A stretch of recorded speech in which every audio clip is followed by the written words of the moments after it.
Selamat pagi anak-anak, apa kabar? Bisa harap semua dalam keadaan sehat dan baik ya. Pada kesempatan kali ini kita akan sama-sama belajar home learning. Namun sebelum kegiatan pembelajaran home learning kita mulai, terimalah salam kasih dalam nama Namo Buddhaya. Seperti yang Miss bilang tadi, hari ini kita akan mereview kembali pelajaran 5 yang sudah pernah kita pelajari. Pelajaran 5 itu tentang apa saja? Nah, kita lihat di sini. Di pelajaran 5 ini yang akan kita bahas yaitu aku beragama Buddha. Berisi tentang apa saja materinya? Yang pertama yaitu tentang tempat ibadah, yang kedua tentang rohaniawan Buddhis, yang ketiga tentang kitab suci, dan yang keempat tentang hari raya dalam agama Buddha. Untuk lebih jelasnya kita akan buka kembali halaman 58. Di halaman 58 ini yang pertama akan kita bahas yaitu tentang tempat ibadah. Seperti yang kalian ketahui bahwa setiap umat beragama memiliki tempat ibadahnya masing-masing. Tidak terkecuali umat Buddha. Umat Buddha memiliki tempat ibadah yaitu wihara, cetya, dan arama. Di dalam wihara itu sendiri terdapat beberapa ruangan. Di antaranya yaitu ruang Dhammasala. Nih, ruang Dhammasala. Di sini ada contoh ruang Dhammasala. Nah, Dhammasala itu digunakan untuk apa? Dhammasala itu digunakan sebagai tempat untuk berdoa. Kemudian ruangan yang lainnya yaitu ada kuti. Ya, kuti ini digunakan sebagai tempat tinggal bagi para biku. Kemudian ruangan yang selanjutnya yaitu perpustakaan. Perpustakaan digunakan sebagai tempat untuk membaca ataupun belajar. Itu tadi beberapa ruangan yang ada di dalam wihara, yaitu ada Dhammasala, kuti, dan perpustakaan. Untuk tempat ibadah yang kedua yaitu cetya. Cetya merupakan tempat ibadah dalam agama Buddha tetapi memiliki ukuran yang lebih kecil. Dia hanya memiliki satu ruangan. Nah, satu ruangan itu digunakan sebagai tempat untuk berdoa, bermeditasi, ataupun untuk mendengarkan dhamma. Yang selanjutnya tempat ibadah berikutnya yaitu arama. Ya.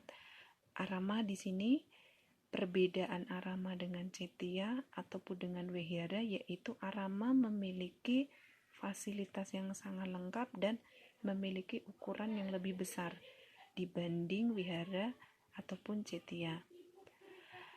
Setiap hari Minggu, setiap umat Buddha pasti pergi ke tempat ibadah, baik itu cetya, wihara, ataupun arama. Untuk apa kita pergi ke wihara? Yaitu kita pergi ke wihara untuk berdoa, menghormati Buddha, mendengarkan ajaran Buddha, bermeditasi bersama, bahkan kita juga bisa bermain dan belajar bersama teman-teman ataupun kakak pembina sekolah minggu. Itu tadi tentang tempat ibadah. Untuk materi yang kedua yaitu tentang rohaniawan. Seperti yang kalian ketahui, dalam agama Buddha memiliki rohaniawan. Siapa itu rohaniawan? Rohaniawan adalah para biku dan bikuni. Untuk sebutan para biku itu adalah rohaniawan laki-laki, sedangkan sebutan untuk bikuni adalah rohaniawan perempuan. Kemudian kita akan lihat lagi halaman berikutnya yaitu di halaman 64.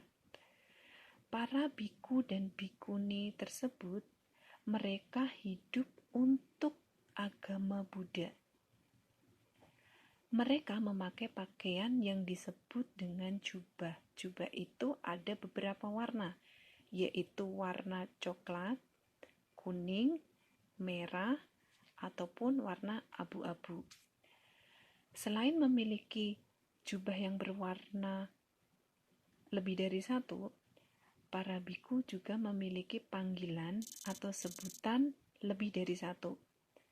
Yang pertama yaitu bisa dipanggil dengan sebutan Bante. Bante itu yang seperti apa? Kita bisa lihat di halaman 64. Inilah ciri-ciri Bante.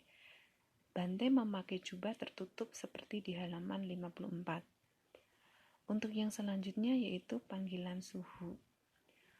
Yang selanjutnya yaitu lama.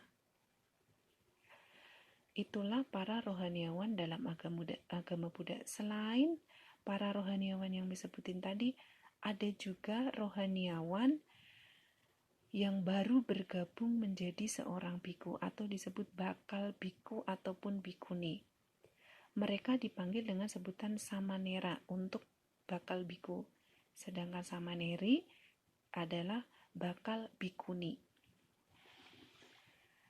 Untuk selanjutnya, di sini di halaman 65 ada contoh samanera yang memakai jubah warna merah dan ada contoh samaneri yang memakai jubah abu-abu.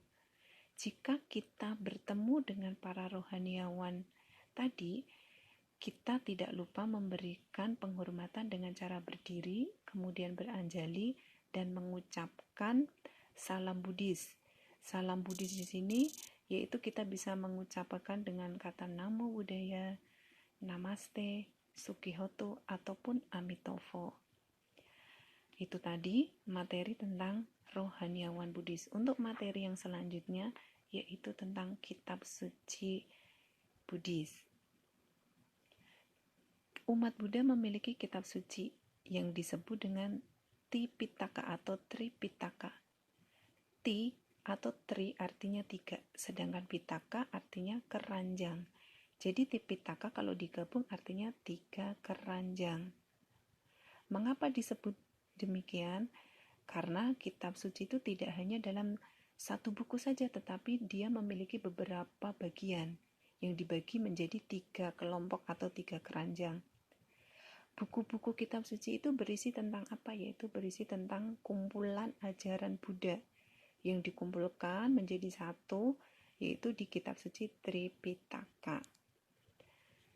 Terus selanjutnya di sini juga ada beberapa contoh kitab suci Tipitaka.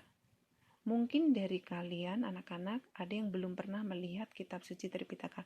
Di sini ada 2 contoh gambar kitab suci, ya. Terus kemudian pelajaran yang terakhir yaitu Hari Raya Buddhis. Dalam agama Buddha juga memiliki hari raya seperti umat-umat agama yang lain. Hari rayanya yaitu ada 4, yaitu ada Waisak, Asalha, Katina, dan Magha Puja. Peristiwa pada hari raya tersebut memiliki makna. Yang pertama yaitu Hari Raya Waisak. Biasanya untuk Hari Raya Waisak kita memperingati pada saat bulan Mei. Apa saja yang diperingati pada saat Hari Raya Waisak? Pertama yaitu Pangeran Gautama lahir. Seperti yang kalian ketahui, Pangeran Gautama lahirnya waktu itu di Taman Lumbini. Ini contoh gambar Pangeran Siddhartha lahir di Taman Lumbini pada halaman 70. Kemudian peristiwa yang kedua di Hari Raya Waisak yaitu Pangeran Gautama menjadi Buddha. Jadi setelah Pangeran Gautama lahir, setelah remaja, beliau berhasil menjadi Buddha. Ya. Kemudian peristiwa yang ketiga yaitu Buddha wafat atau Buddha meninggal. Saat itu Buddha meninggal pada umur 80 tahun di Kusinara. Itu tadi peristiwa tentang Waisak yaitu kelahiran Pangeran Gautama menjadi Buddha, dan Buddha wafat. Selanjutnya yaitu hari raya yang kedua, Asalha, atau sering disebut dengan Asada. Pada saat hari raya Asada ini, umat Buddha mengenang kembali peristiwa yaitu pada saat Buddha pertama kali mengajarkan Dhamma kepada 5 petapa di Taman Rusa Isipatana. Nah, di sini adalah gambar ketika Buddha sedang mengajarkan 5 murid pertamanya, yaitu disebut 5 petapa. Kemudian selanjutnya hari raya yang ketiga yaitu Katina. Di hari raya Katina ini adalah kesempatan bagi umat Buddha untuk mengucapkan terima kasih, rasa syukur kepada para biku, bikuni dengan cara menyumbang ataupun berdana. Kira-kira barang apa saja yang bisa kita sumbangkan atau kita berikan kepada para biku? Yang pertama adalah jubah, kedua makanan, ketiga obat-obatan, dan yang terakhir adalah tempat tinggal. Kemudian hari raya yang keempat atau hari raya yang selanjutnya yaitu hari raya Maga. Nah, hari raya Maga ini biasa diperingati umat Buddha pada bulan Februari.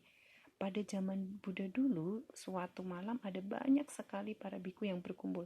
Jumlahnya 1250 biku. Mereka semua itu berkumpul tanpa diundang atau janjian terlebih dahulu. Nah, di kesempatan pada malam itu Buddha mengajarkan Dhamma kepada 1250 biku ini dengan sebutan Ovada Patimokkha. Itu tadi beberapa hari raya dalam agama Buddha. Yang pertama yaitu Waisak, yang kedua Asalha, ketiga Katina, dan yang keempat Magha Puja. Kemudian pada saat kita merayakan keempat hari raya itu, apa yang bisa kita lakukan? Kita merayakannya dengan apa? Yang pertama, kita bisa merayakan dengan cara berdoa. Kita berdoa, pergi ke tempat ibadah, kemudian kita berbuat baik. Contohnya, kita menyumbang, kita berbagi, ataupun kita mengadakan kegiatan sosial yang lainnya. Yang selanjutnya kita juga bisa melakukan bermeditasi. Nah, itu tadi beberapa review materi pelajaran 5. Miss harap kalian belajar di rumah dengan rajin dan semoga semua selalu dalam keadaan sehat. Itu tadi review dari pelajaran 5. Untuk selanjutnya Miss akan kasih beberapa latihan soal yang nanti harus kalian kerjakan, dan nanti soal tersebut akan dikumpulkan kembali pada saat kalian masuk sekolah. Nah, cukup untuk review materi pelajaran 5 kali ini.